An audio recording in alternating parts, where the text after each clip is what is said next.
not qualified. I can't love you in the dark.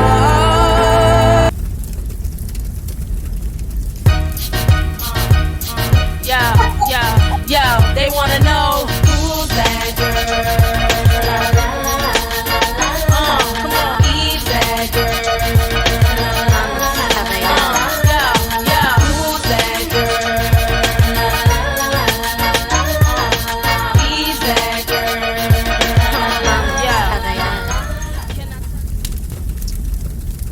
Hold on, let me figure out how to get this on the right way. There we go. Joy. Can you hear me? Yes. Okay. You see all that nice little video package I put together for you? That was amazing. Thank you so much for your patience. I do apologize about my tardiness. I'm trying to teach my son how to drive. And oh, baby, when I tell you my head, it's just. Are you a good driver? I'm a decent driver. I mean, you know, I have my moments where things don't go quite my way. You said you got your.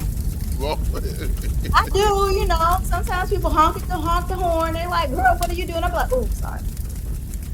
You're sorry. Oh no. Oh no. I got taught how to drive on a 1970 Oldsmobile 9.8. That thing is like a yacht, like a literal boat. You know what I mean? It's like a block long and a block wide. That's what I got taught how to drive on. Oh no, we have an Acura over here, and it got power steering, and backup camera, and all that. Look, my hair lopsided, but that boy be having me stressed out. He asked me all day, "Can we go driving again?" Because yesterday was his first time, and I'm like, "Oh no, young question, yeah, he want to go to drive. That's the fun." And let me tell you something. I have met people. I work with people who don't know how to back up without using their backup camera. I don't know who gave me a license.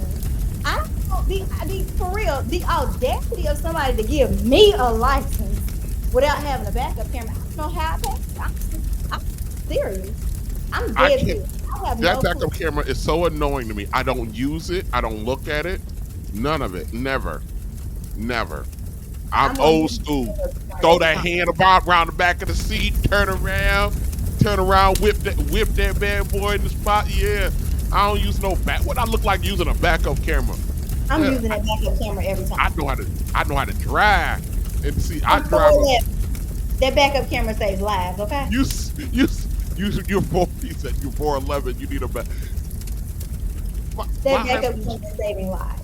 My high school and college sweetheart was 4'11". She put her hand behind it. Yeah. But see, she had to sit way. Do you got to sit way up on the steering wheel too, like it's like right up against your chest?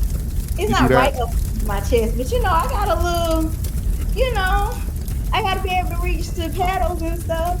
But it's all good. But I'm safe, he's safe, we safe, and I'm here. And thank you so much. I appreciate you giving me the invitation for me to come. Yeah. How tall is your boy? He's 5'10". 5'10". Oh, okay. And he a sophomore, junior? Yeah, he's gonna be a sophomore. Plays football, so. Yeah, he might be growing a little bit more. He ain't done. He ain't quite done yet. He'll be 16 next month. I don't know. I was hoping he was gonna stop growing. He probably won't. He probably 5'10".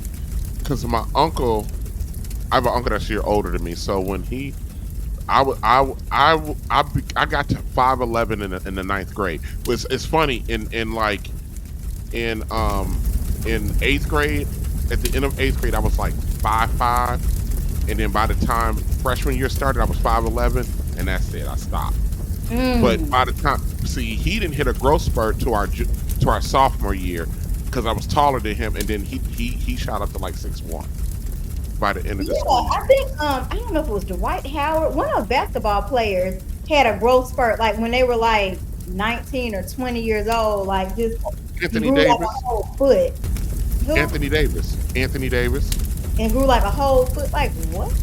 Because he was a point guard. That's why he could shoot the way he could shoot and stuff like that, because he was a point guard. And then all of a sudden he just had this last minute growth spurt. And yeah, definitely. But Joy, thank you for coming. I appreciate it. I want to get down to it. So the relentless Relentless Joy Bailey. So what we do over here with the Relentless Spotlight Joy is we go into your history. We talk about the things that made you you, and then we also spend a little bit of time on the professional career.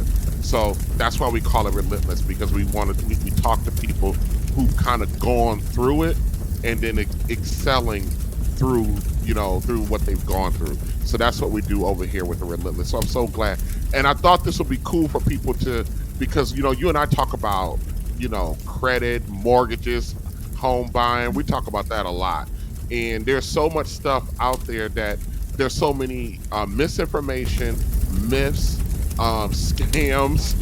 You know what I mean? That we, when I say we, people that look like us to a degree, we hold on to or fall into that get us in trouble. Like the one thing that I don't like a lot, that I get that make me cringe, is the rent to own That's path, one of the for me too. Yes, same, because I same. it sounds like a scam. I hate it. I hate it. It works sometimes, but every loan product is intended. Can y'all hear Jalen? I'm I so, can't hear him. okay, good. He's playing some new basketball game that came out. He had to download it at 4 o'clock. But anyway, yes, the rent to own or any loan product for that matter is always intended for a very specific audience. Just like how when you go to Target to buy face wash, it's a lot of different options, and they're all for specific skin types: oily, combination skin, dry skin. You know what I mean? And that's how loan products work too.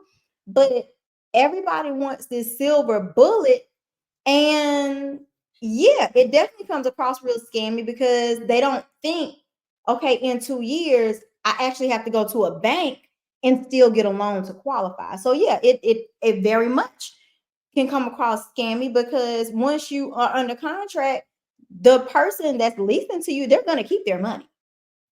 They're gonna keep Yeah, their money. all of it.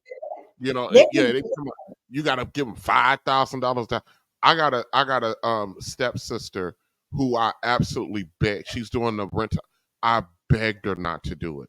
I Mhm. begged her not to do it, and she was like, I was like, why can't you go through? And I think I knew what her credit was. I said, you can get a FHA loan. Why are you doing this? And they're like, well, they're giving me a hard time because I owe student loans. I go, no, baby, we all owe student loans. That don't sound right. That don't Nope. sound right at all.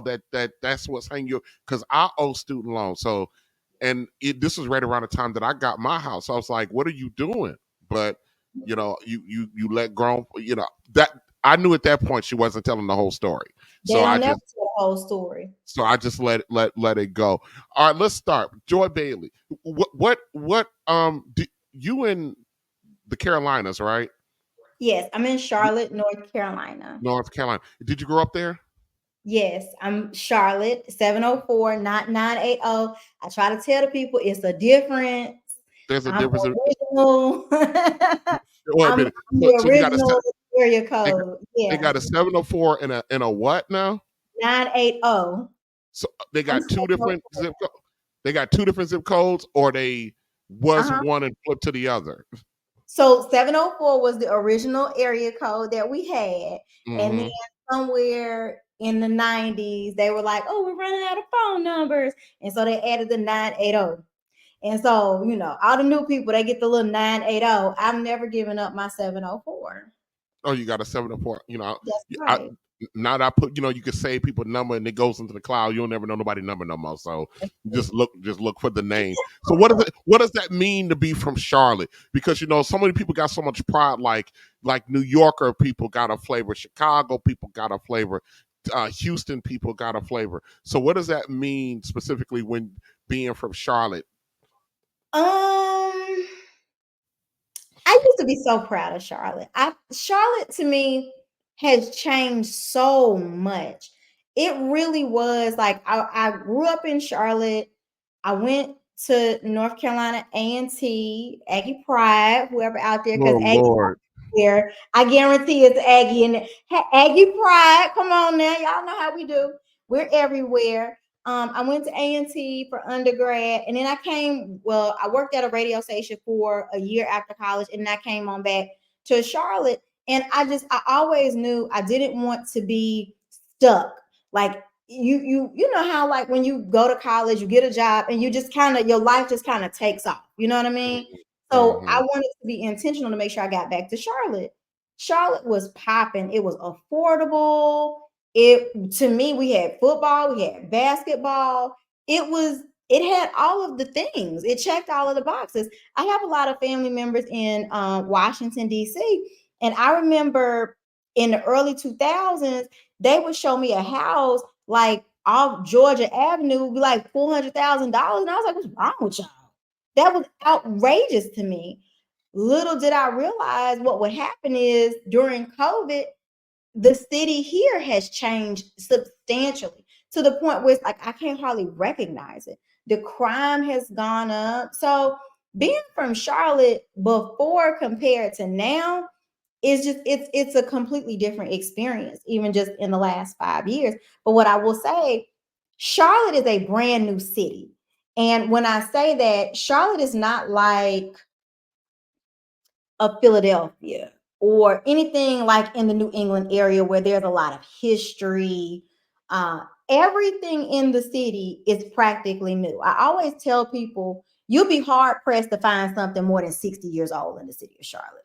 Anything that had real historical significance, especially when you start talking about the racial divide, historically Black neighborhoods, we used to have a Black neighborhood here called Brooklyn. They went in, tore it up, kicked them out, rebuilt 2 or 3 times.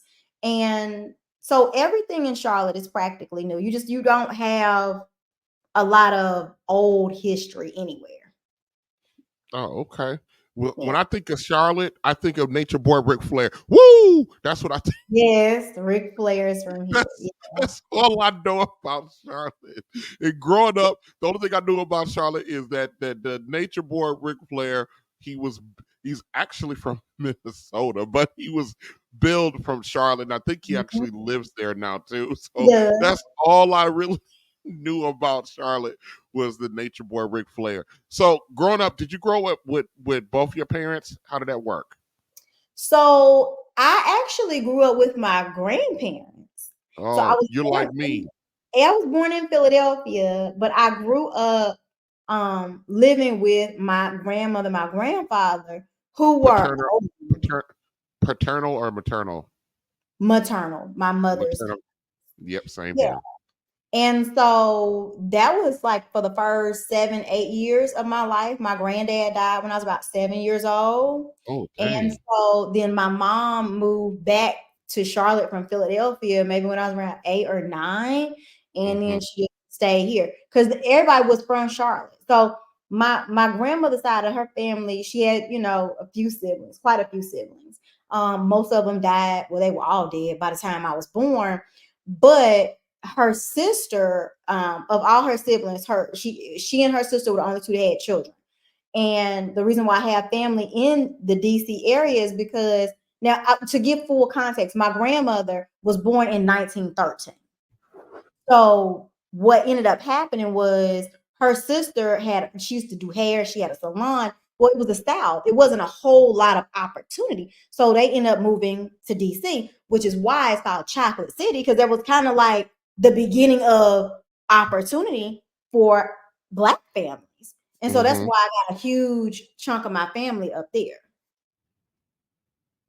Well, in DC. Mm-hmm.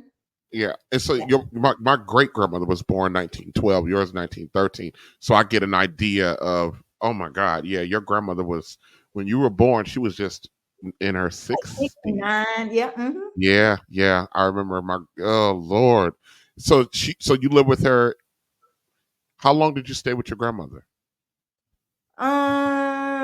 Jesus Christ. Probably until I was, I don't know, 9, 10. 19, and then you went back to your mom?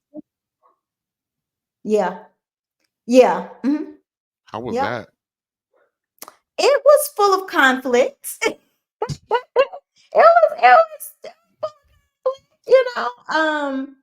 I think that when I used to teach school, and I always have understood that, when there is I guess a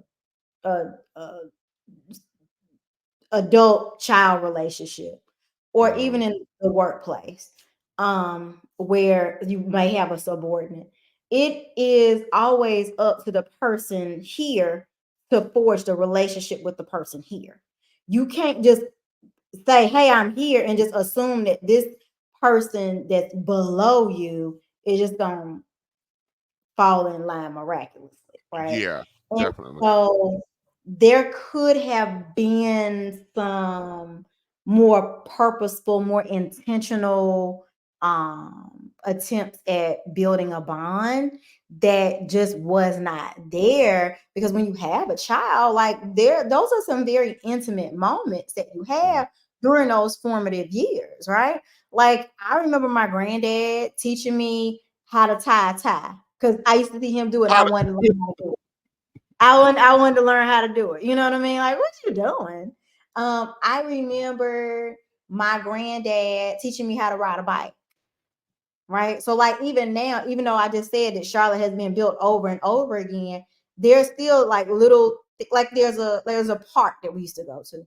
And I always, like, that's the immediate thing I think about when I'm driving by, like, oh, I remember I used to, so those sort of things. But yeah, I mean, it was, we survived you it.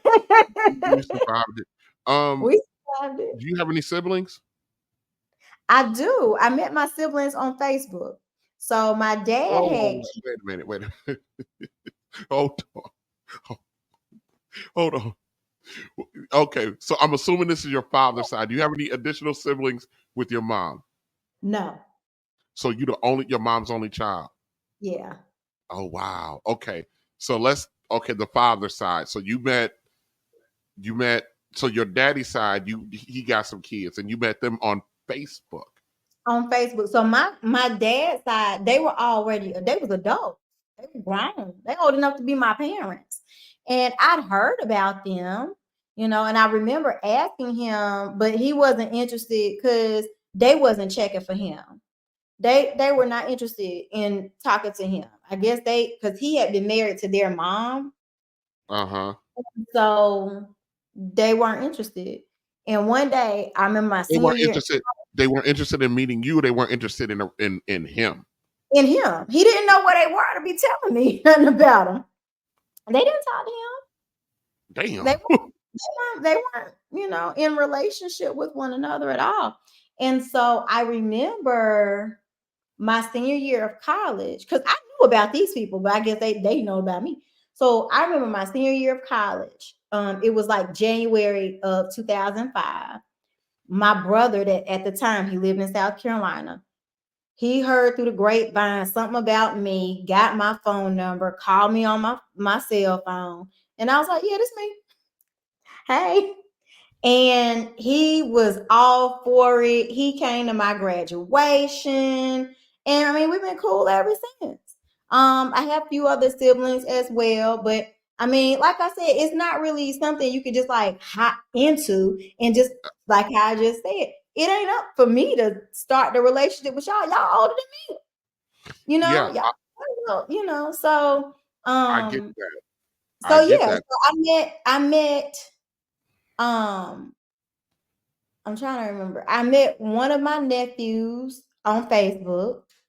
Like, I Wow. sent him a message. I was like, "Hey, fun fact, you're my nephew."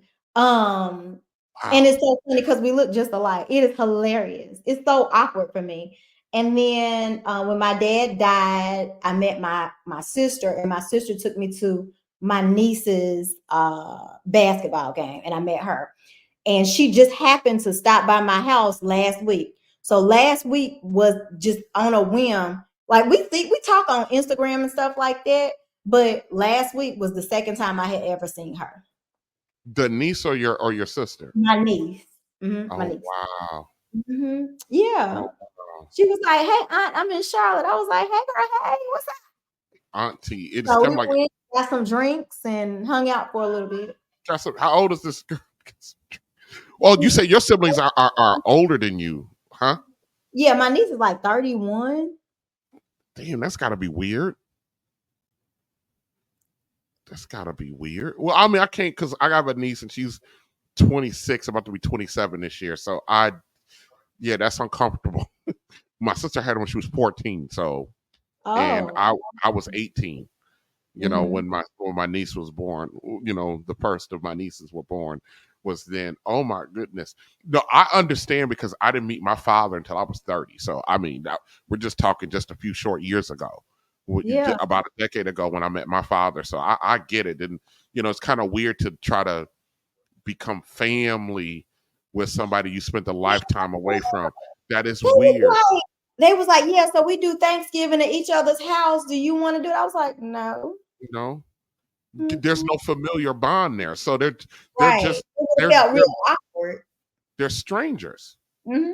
They're Yeah. strangers. You don't know them. They don't know you. Yeah. So how you supposed to feel? Yeah, Yeah, it absolutely. felt weird. But like I said, my brother, he has been consistent. Now we don't talk all the time because my life is in shambles. It's all over the place right now. But he texts, we FaceTime, hey, how you doing? You good? Whatever. But he's always around. Mhm. Okay, I would say he's the consistent one. okay. And how old is he? Woo child. He retired. You said you got He retired. you said he said retired, so plus 60.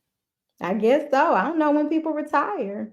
Yeah, I well, he's don't got to know. be over 60. Well, I shouldn't say that because we know Yeah, people because he in was their in 40s. college when I was born. Yeah, so he was in college. So yeah, he's got to be 60 plus. Oh my god. So your brother might be around the same age as my dad because Probably. my dad is 63, 63 or That's 64. possible. Mhm. That's Yeah. it. I'm 41. So yeah. Hmm. Good, good God. Okay. Wow. Yeah. How was so? Did the conflict in the home with your mom did that ever even out before you left out of to go to college, or it didn't even out to after you bolted? We cool. It's not let's go get our nails done type situation. Yeah. Yeah. We cool. Yeah. So I couldn't imagine at 10 or 11 years old being having to go back to live with my mother because my grandmother took me in relatively young. So I couldn't imagine what that would have looked like. Well, the relationship now it really doesn't exist. But mm, that's because of her behavior, not because there's any tension from me or nothing like that. It's just her behavior. But that's a lot of and here's the thing that I try to point out sometimes, Joy. Your story, our story within black, mhm. that's normal. That's a regular story. Many of us have some variation of that story, which is unbelievable.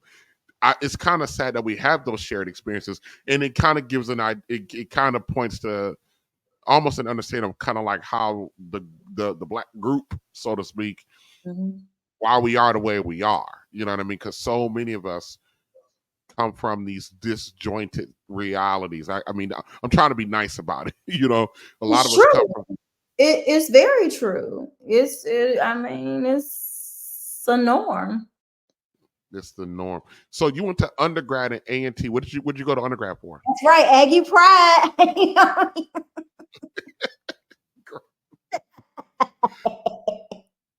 We out here.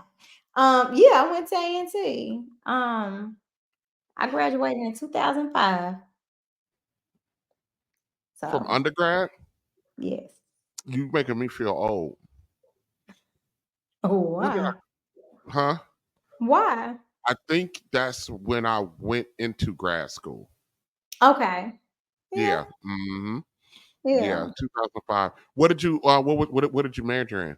Because you said you were a teacher first. So what was your major in undergrad?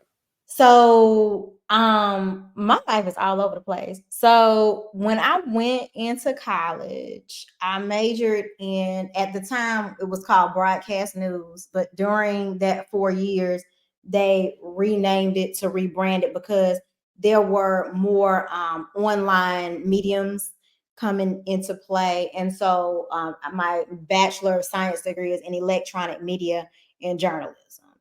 And so I wanted to be on TV.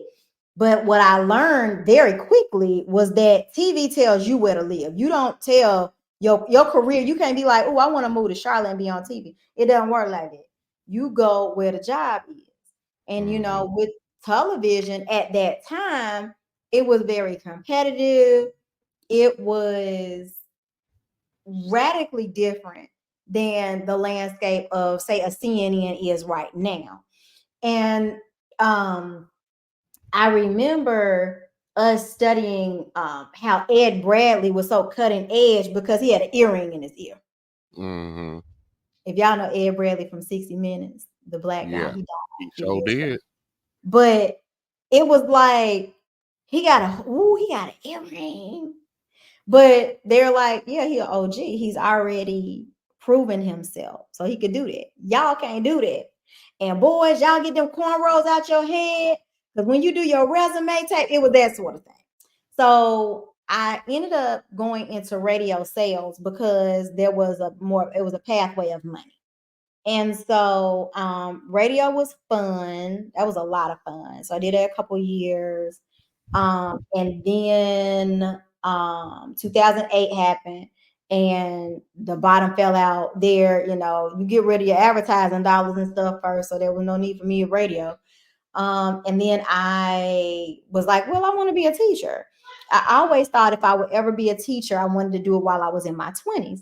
And so I got a master's degree in teaching. So I taught 7th and 8th grade language arts. And so I did that for Is about, that a fancy way of saying English? well, it's slightly different, but yeah, I mean, it is, yeah, English. I don't know. Yeah. Language arts, like it's what I thought I was going to be teaching versus what was actually happening in the classroom was two totally different things. But yes, so I did that. And then in 2014, that came to an end because I hated it. Shout out to the teachers. I don't know how y'all do it. I hated it because like the red tape, the politics, it was too much for me. Um, I love the kids though. Like the kids, they're gonna be themselves every time. They just Mm. gonna show up and they're themselves. So the kids were never the problem. Matter of fact, thankfully, because of social media, I still have relationships with my children. One of my boys, matter of fact, one of my kids, he got 2 million YouTube subscribers. Oh He wow. got married a couple weeks ago. Um, so it's just I luckily I have been able to still have relationships with some of my children, but which they're all adults now. But in 2014 I got into mortgage and so here I am now 10 years Okay. later. Well, I want to back up a little bit because there's a son. You got a son. Yes, I have a son. You have a son. He was So, born in if I'm 2008. not mistaken, at one point you were married. No, I was never married You were never married, and I'm still not. So if you out there, Mr. Right, Mister. holla at your girl. Um Why did I thought you was married to your son's father? I don't know why you thought that. I don't know. I don't know why I We thought knew that. each I other did. since junior high school, though. I mean, Huh? we knew each other since junior high school. But So no, junior we high never school. Your son since 15. Y'all wasn't together all that time, were you? absolutely not. No, no, no, no, no, no. We just knew each other. Like we met in social studies class in 7th grade. That was great. So how did Yeah, you circle back to him? Because I don't were even y'all know. together? Y'all weren't together in college, were you? In undergrad? Mm, I don't think maybe my senior year.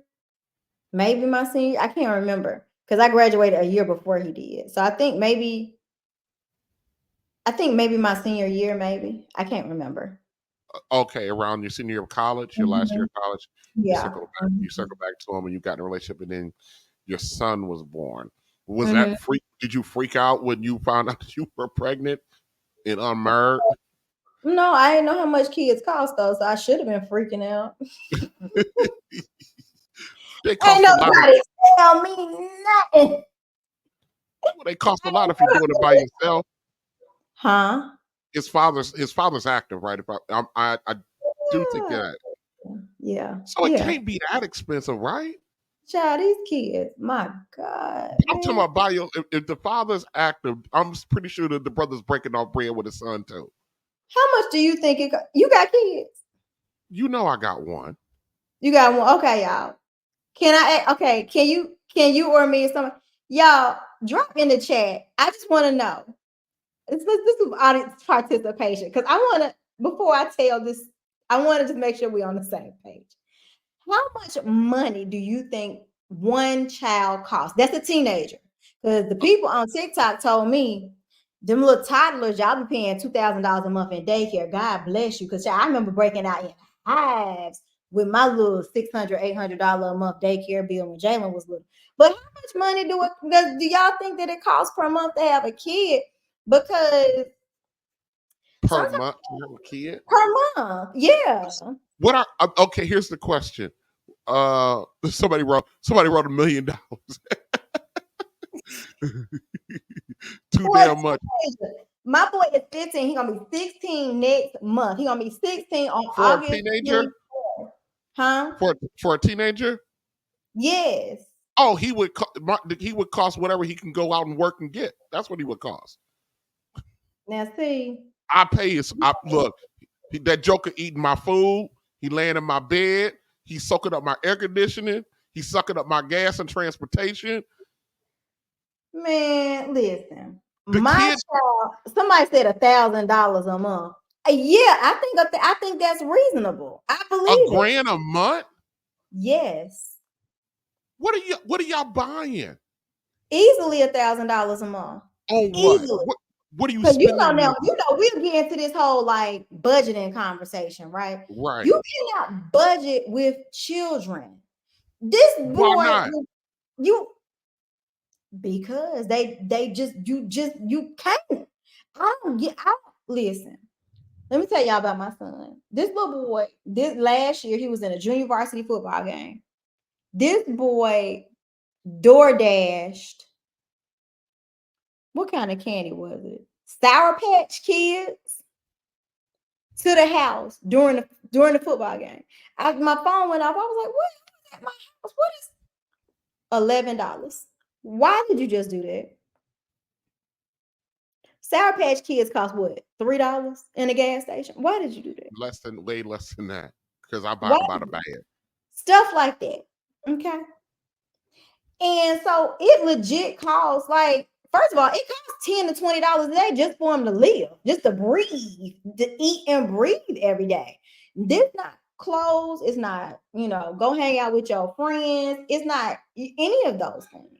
It's not lunch money at school. It's none of those. Speaking of lunch money, I loaded his thing, his lunch card, his balance, and I can look on it and I can see what he got.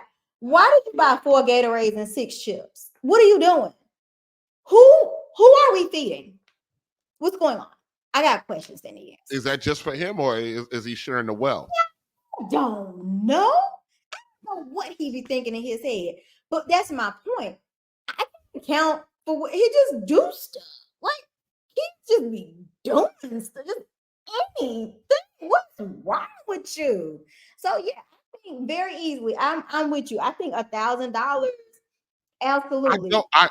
That blows my mind. I got a No, I got a 9-year-old daughter. She gets an allowance. It's $5 a week.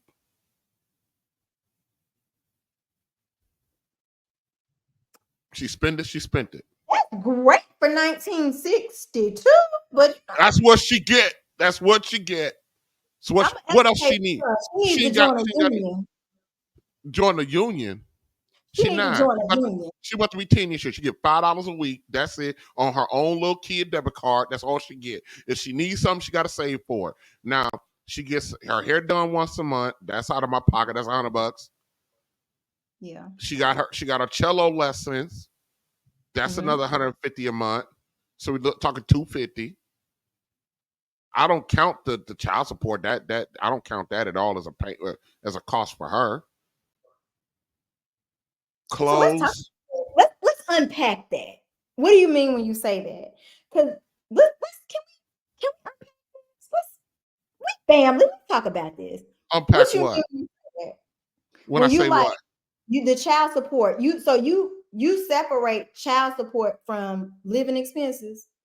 I separate child support from the direct money to the daughter. Yes. Mm. I don't look at the child support because you women don't, I should say you women, most mothers view child support as their money. They don't Mm. they don't view it as what it actually is. It actually belongs to the kid. It don't belong to you.